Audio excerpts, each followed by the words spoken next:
Assalamualaikum warahmatullahi wabarakatuh.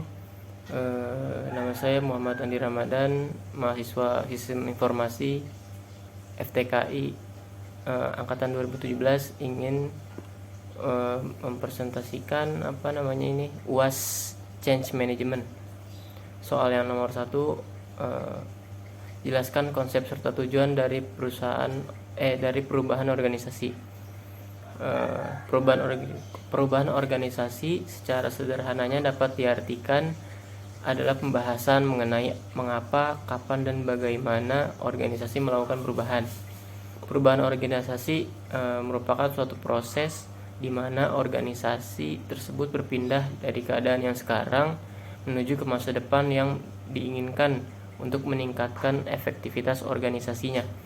Jadi konsep dari perubahan organisasi tersebut merupakan suatu proses perubahan yang terjadi di dalam ataupun di luar organisasi pada tingkat individu atau kelompok yang terjadi secara bertahap dan kontinu dengan tujuan untuk memajukan dan mengembangkan organisasi.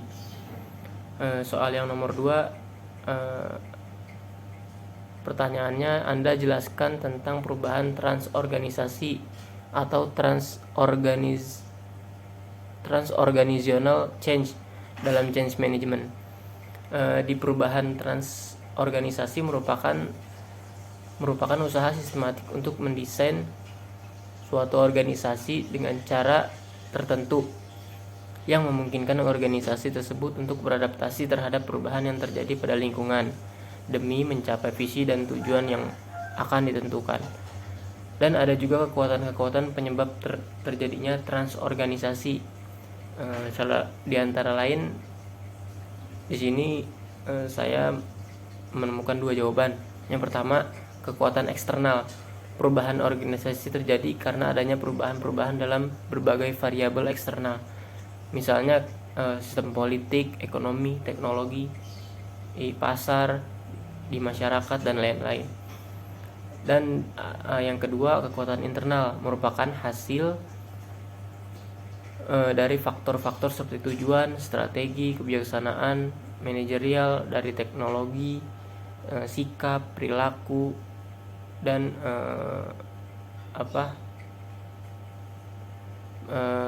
perilaku karyawan. Pertanyaan selanjutnya, apa saja materi atau isu yang akan diangkat atau diutarakan ketika ingin menyatukan nilai-nilai budaya perusahaan kepada seluruh elemen perusahaan atau organisasi?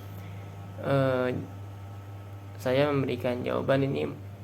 Materi untuk menyatukan nilai-nilai budaya perusahaan antara lain adalah budaya perusahaan meningkatkan employee engagement. Perusahaan dengan budaya yang unggul memiliki peringkat employee engagement lebih tinggi daripada perusahaan dengan budaya perusahaan yang lemah employee engagementnya. Employee engagement didefinisikan sebagai sejauh mana seorang karyawan bersemangat, termotivasi, dan terhubung dengan pekerjaan dan perusahaan mereka. Yang berikutnya, budaya perusahaan dapat menurunkan turnover. Di sini budaya perusahaan yang lemah atau negatif akan menyebabkan karyawan mencari pekerjaan di tempat lain. Tapi budaya yang kuat akan membuat mereka tetap bertahan dan nyaman di perusahaan tersebut. Berikutnya, budaya perusahaan dapat meningkatkan upaya perekrutan.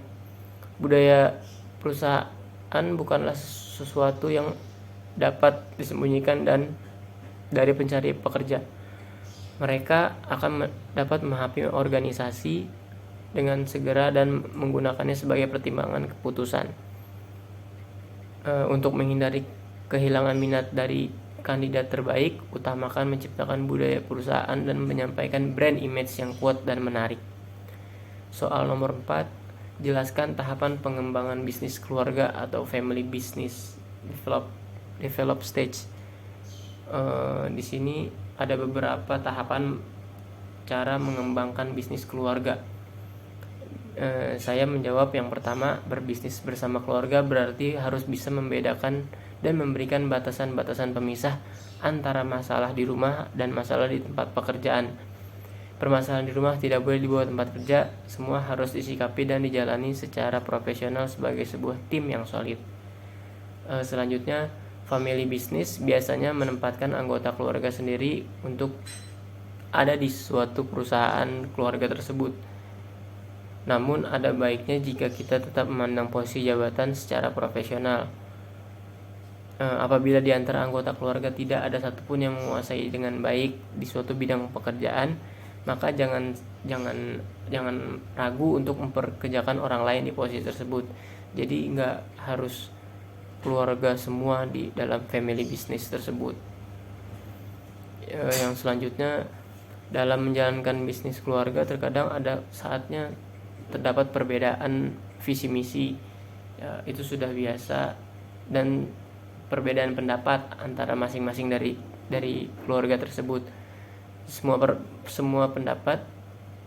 perbedaan pendapat tersebut harus dilihat secara profesional.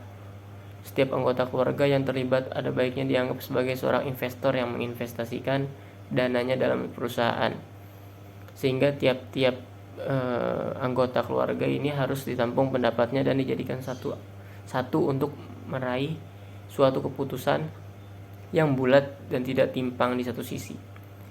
Selanjutnya, adanya inovasi dalam bisnis keluarga. Seringkali perusahaan keluarga tidak dapat berkembang karena mereka tidak berinovasi dan tidak memperhatikan perkembangan zaman. Jika orang tua kita menjalankan usaha tersebut dengan suatu cara, belum tentu cara tersebut tepat untuk kondisi di masa sekarang. Zaman sekarang kondisi modern dan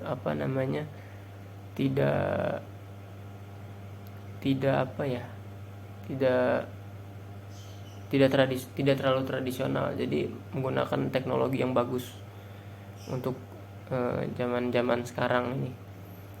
Dan juga serta teruskan citra dan nama baik generasi terdahulu. Jika generasi terdahulu mampu sukses dan dikenal baik karena pelayanan mereka yang baik kepada konsumen, karena ketepatan mereka dalam membayar supplier,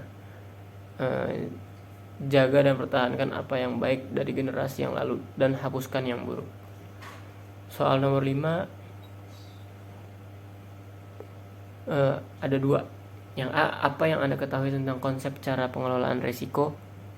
Di sini saya jawab, konsep dasar pengelolaan risiko dapat dikatakan merupakan akibat atau penyimpangan realisasi dan rencana yang mungkin terjadi secara tak terduga walaupun suatu kegiatan telah direncanakan sebaik mungkin, namun tetap mengandung ketidakpastian bahwa nanti akan berjalan sepenuhnya sesuai dengan rencana itu.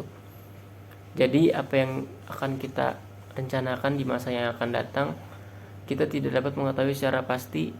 Walaupun demikian, orang harus dapat mengantisipasi segala kemungkinan itu dengan menyediakan beberapa tindakan alternatif untuk menghadapi ketidakpastian. Dengan kata lain, resiko harus dimanajemenkan dengan baik agar efektivitas tidak terganggu. Dan yang B, apa yang Anda ketahui tentang konsep sinergi dan berikan contohnya. Sinergi berarti dalam istilah bergabung atau bekerja sama akan menciptakan nilai lebih daripada pemisahan dua organisasi yang bekerja bersama menghasilkan nilai lebih signifikan daripada gabungan nilai masing-masing. Contohnya, produsen pasta gigi menawarkan produk sikat gigi untuk mendapatkan nilai yang lebih tinggi. Jadi banyak merek-merek pasta gigi yang naik menawarkan yang lebih baik daripada yang sebelumnya, seperti itu. Sekiranya itu saja jawaban yang bisa saya sampaikan. Kurang lebihnya mohon maaf. Wassalamualaikum warahmatullahi wabarakatuh.